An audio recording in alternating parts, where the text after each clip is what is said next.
মূলো অনেকেই খেতে চায় না, মূলো দেখলে একটু নাক সিটকোয়, কিন্তু মূলোটাকে যদি মানে অন্য রকম করে খাওয়া যায় তাহলে ভালোই লাগে। দেখো মূলো কুড়িয়ে আমি জলটা ফেলে দিলাম। এইবার এইটা আমি মূলোর পকোড়া করব। একদম চিপে নিয়েছি জলটা, একদম মানে আমি ফেলে দিয়েছি মূলোর যে একটা গন্ধ থাকে সেইটা। তার মধ্যে আমি বেসন দিলাম, হলুদ, তারপর লবণ পরিমাণ মতো সব দেবো, আর এক বড় চামচের 1 চামচ পোস্ত দিলাম, দিয়ে ভালো করে এটা মাখবো। আর একটু কাশ্মীরি লঙ্কার গুঁড়ো দিলাম কালারের জন্য।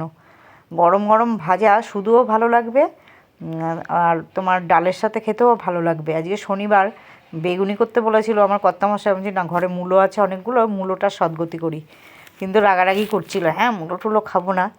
তারপরে আমি যে করে দেবো এমন জিনিস খেয়ে মানে বলবে আরেকবার খাবো। এই দেখো ভালো করে আমি মেখে নিচ্ছি, একদম সব কিছু মিশিয়ে নিয়ে, চাইলে তোমরা এর মধ্যে 2-1টা ধনেপাতা কুচিও দিতে পারো, কিন্তু আমার কর্তামশাই রেগে যাবে ধনেপাতা দিলে, এই জন্য আর দিলাম না।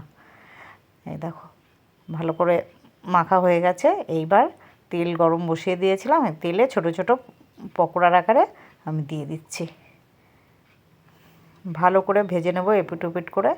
দেখো শীতকালে এই মানে নানান রকম সবজি দিয়ে পকোড়া, মূলোর পকোড়া, বাঁধাকপির পকোড়া, ধনেপাতার পকোড়া, কত পকোড়া খাওয়া যায়, তাই না বলো? একটু কষ্ট করে ভাজতে হবে, একটু টাইম নিয়ে। দেখো ভেজে নিয়েছি, গরম গরম